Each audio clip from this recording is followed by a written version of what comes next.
So something else I want to show you when you're looking at a work order, if you go all the way down to the bottom and there's a couple of things that are important here that for dispatching, you can say, see the action log for this work order. And what it's going to do is it's going to it's going to show you a history of who has done what, that I created this work order, I assigned it, and I marked it picked up.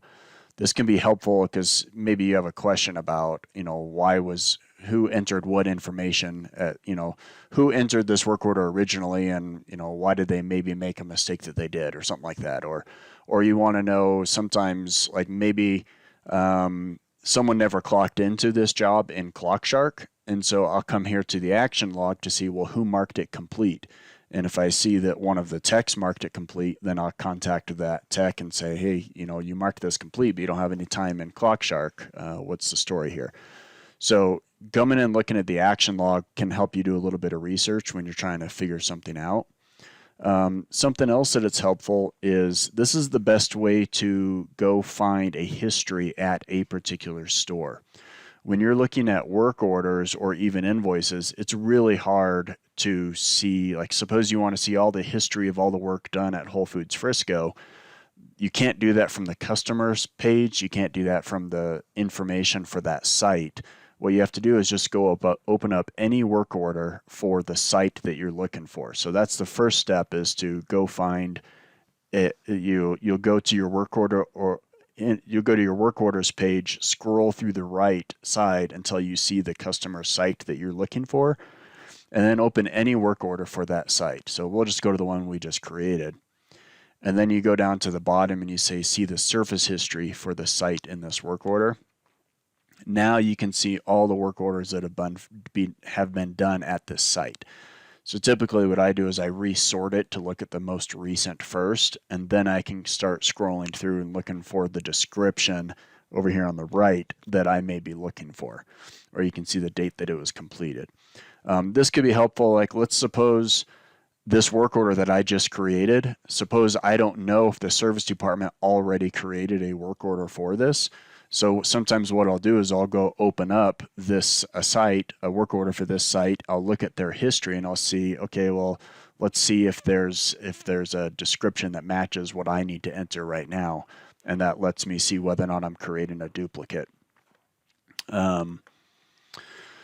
The other important part here is over here on the right hand side. If we have a customer PO, or say some customer pictures or drawings or blueprints or anything we want to attach, this is where we do it here in the attachments. And notes is a good place to put anything that is sensitive that we don't want the customer to see.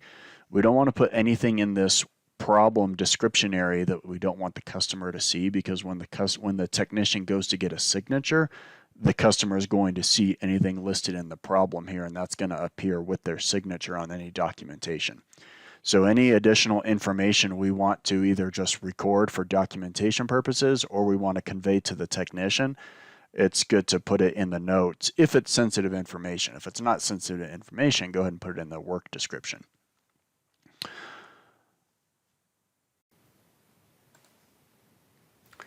Okay, I want to cover what to do if you need to change suppose something was entered incorrectly for a work order.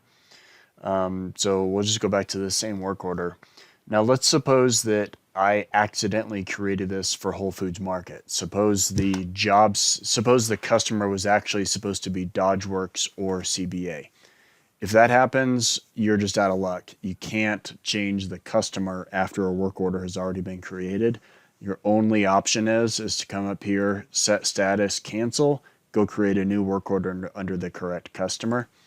Now, if you do that, you want to make sure you put a note, and you want it to be real obvious. I like to do it either in the work done section or over here in the note section, and just reference the new work order number, explain why you're canceling it, make it real idiot proof, clear why you're doing what you're doing. Because that's a good way to get duplicate work orders created. So you have to be really careful about that. Just make it real obvious that it's canceled and why it was canceled.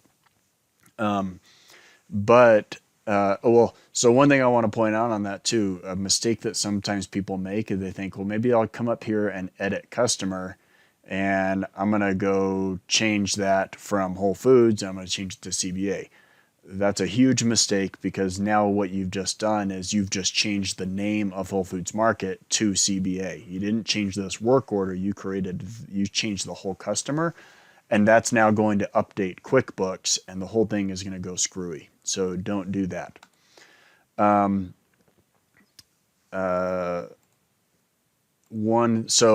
then let's suppose you put it in as Frisco and it was actually supposed to be Fort Collins.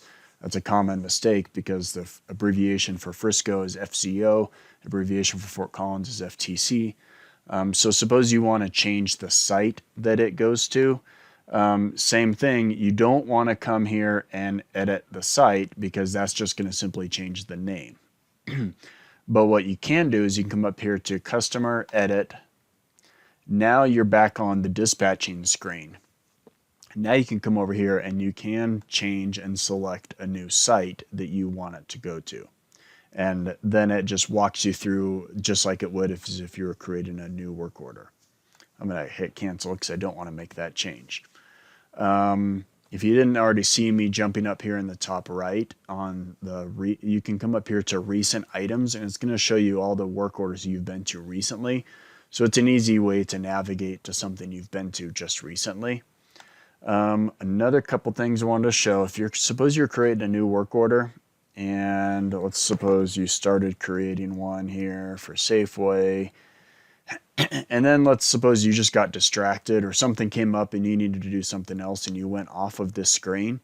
Notice down here in the bottom right, it says unfinished work order. That's going to stay there until you either cancel that or you complete it. So you just come back here and you can either now complete creating the work order that you wanted to or hit canceled.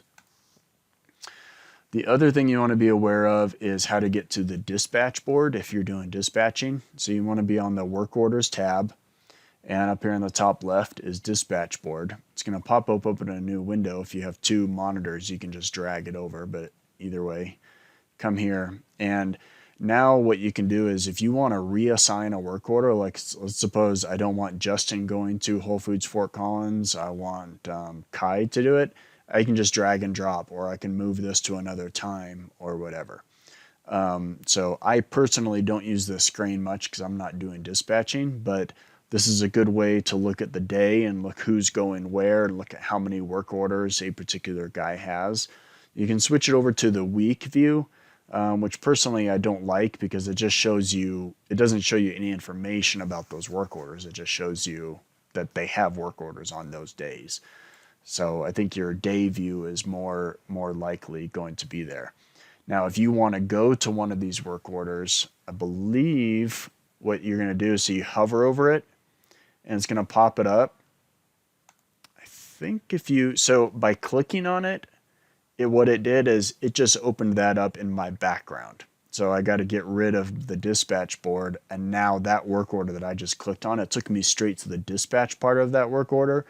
But if I just want to see what needs to be done there, then I go up here and click on detail view. Because I want to get off this dispatch. I don't want to change the time or person at right now for this example. So I just come up here to detail view, and it's going to take me to that work order where I can see what's been requested or what's been done.